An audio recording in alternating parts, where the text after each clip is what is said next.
Salut à tous mes chers étudiants, le tronc commun BIOF, bienvenue dans cette nouvelle capsule, l'unité 1, le chapitre 2, les facteurs édaphiques et leurs relations avec les êtres vivants. العوامل التربوية وعلاقتها بالكائنات الحية. Qu'est-ce que je vais faire avec vous dans cette capsule, mes chers étudiants? J'avais l'objectif de faire un petit résumé, c'est-à-dire, je dirais l'essentiel du chapitre 1, du chapitre 2, pardon, qui est un petit peu encombrant parce que nombreux de vous qui m'ont contacté, qu'ils ont trouvé ce chapitre qui est un petit peu difficile parce qu'il y en a tant de termes scientifiques à comprendre, à digérer, tant de mots techniques, tant de choses que vous devez connaître concernant les facteurs édaphiques. Je peux dire les facteurs édaphiques comme je peux dire les facteurs pédologiques, à ne pas oublier. L'essentiel du cours, donc je vais commencer par ce petit résumé en français, puis je vais traduire en arabe. Donc le sol c'est un milieu vivant, oui c'est un milieu vivant complexe qui est hétérogène. Il se caractérise par l'association de quoi? Il est composé de 3 parties, on a déjà vu ça dans le cours. Il est composé d'une partie minérale, il est composé d'une partie organique, il est composé d'une partie gazeuse. Donc la partie minérale, c'est quoi? C'est l'ensemble de particules lithologiques et des éléments chimiques et des minéraux. Ça, c'est la partie minérale. Lorsque je parle de la partie organique, c'est les êtres vivants, les restes des êtres vivants, les restes des animaux et des végétaux morts, vu qu'il contient du carbone, il contient de la matière organique. Et aussi, on a une partie gazeuse dans le sol, c'est l'air qui circule dans le sol. Retenez, mes chers étudiants, que le sol, c'est un milieu complexe composé de 3 parties. Une partie minérale, une partie organique, une partie gazeuse. La nature du sol influence sur la répartition des êtres vivants. Oui, la nature du sol, le type du sol, il influence sur la distribution, sur la répartition des êtres vivants par l'intermédiaire de certaines propriétés physico-chimiques, la texture, la structure, la capacité de rétention de l'eau, la perméabilité, le pH et la salinité. Tous ces facteurs physiques et les facteurs chimiques du sol, ils agissent sur la répartition, sur la distribution des êtres vivants dans le sol. Comme vous l'avez déjà vu, par exemple, je vous donne un exemple, l'arganier. Où peut-on trouver l'arganier, mes chers étudiants? On le trouve dans Essaouira et Agadir, parce que là-bas, c'est le climat, c'est le sol adéquat pour la culture de cette plante-là. Donc, je rajoute les êtres vivants, oui, les êtres vivants jouent un rôle dans la formation du sol, son évolution, son aération, sa fixation et sa fertilisation grâce à leur action mécanique et chimique. C'est-à-dire que les êtres vivants, ils ont une action mécanique sur le sol comme ils ont une action chimique sur le sol. Quels sont ces êtres vivants? Ce que je vais nommer la pédofaune. On a une pédofaune et on a aussi une pédoflore. Surtout par les micro-organismes tels que les bactéries, tels que les champignons qui sont responsables de la décomposition de la matière organique et de la formation des muscles.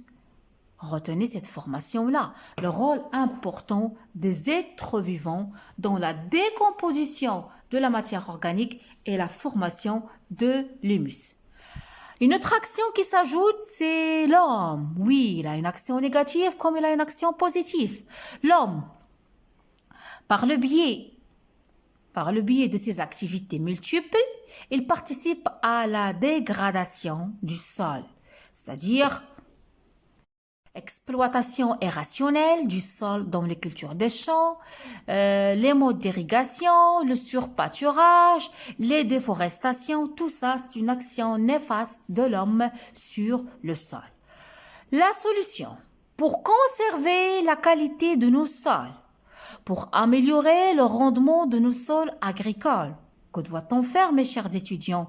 Il faut prendre des dispositions telles que la lutte contre l'érosion, la lutte contre la désertification et le surpâturage, l'amélioration des propriétés physico-chimiques des sols, pratique du système de rotation des cultures, sensibilisation des agriculteurs et des citoyens de l'importance de la protection des sols comme patrimoine naturel. Donc, j'espère, mes chers étudiants, qu'à travers ce petit résumé en français, vous avez pu avoir une idée générale de cette leçon-là. Vraiment, c'est pas tout à fait tout ce que vous avez vu, mais l'essentiel du cours. On passe maintenant en arabe pour les élèves qui étudient en arabe. Donc, تعتبر التربة وسط حي يتكون من 3 أجزاء. تتكون من جزء معدني، من جزء غازي، من جزء عضوي. جزء معدني به حبيبات صخرية وعناصر كيميائية ومعدنية. جزء غازي يتكون من هواء التربة، وجزء عضوي هو الكائنات الحية وباقي الكائنات الميتة. تتدخل التربة تلامذتي الأعزاء في توزيع الكائنات الحية عن طريق عدة خاصيات نذكر من بينها قوام التربة، بنية التربة، حمضية التربة، نفاذية التربة، قدرتها على الاحتفاظ بالماء. الكائنات الحية المتواجدة في التربة الفونا والفلورا فهي تلعب دور مهم كبير في تكون التربة وتطورها وتهويتها وتثبيتها وخصوبتها. كيف تلعب هذه الكائنات هذا الدور المهم؟ عن طريق تأثيرين كما سبق أن قلت، عن طريق تأثير ميكانيكي وتأثير كيميائي. من الذي يؤثر؟ المتعطيات المجهرية، البكتيريات والفطريات المسؤولة عن تحلل المادة العضوية إلى مادة معدنية وتشكل الذبال. لا ننسى أيضا تلامذتي الأعزاء دور الإنسان وتأثير الإنسان، تأثيره الإيجابي وتأثيره السلبي.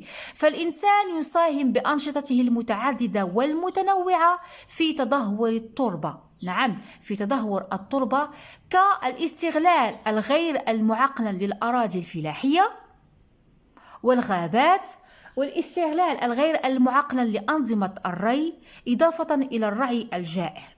دونك لحماية وتحسين خصوبة التربة يجب أن نتخذ إجراءات يمكن تلخيصها فيما يلي: حماية التربة من الانجراف ومكافحة التصحر والرعي الجائر، تحسين خاصيات التربة الفيزيائية والكيميائية واعتماد تناوب الزراعات، إرشاد الفلاحين وتوجيههم، نشر الوعي بالمحافظة على التربة كثروة طبيعية. دونك أشرفت على الانتهاء تلامذتي الأعزاء. أتمنى بأن تكونوا قد استوعبتم هذه الحصيلة أو هذا الملخص لدرس العوامل التربوية. على أمل اللقاء بكم في فيديوهات أخرى. انضموا إلى قناتي، فعلوا الجرس، اتركوا لي تعليقات تحفزني على العمل وعلى إعطاء الكثير. دونك أستودعكم في رعاية الله. إلى الملتقى. دروس أخرى على قناة بروف أمل مستور SVT وعلى باج فيسبوك SVT فاسيل avec بروف أمل. دمتم في رعاية الله وحفظه.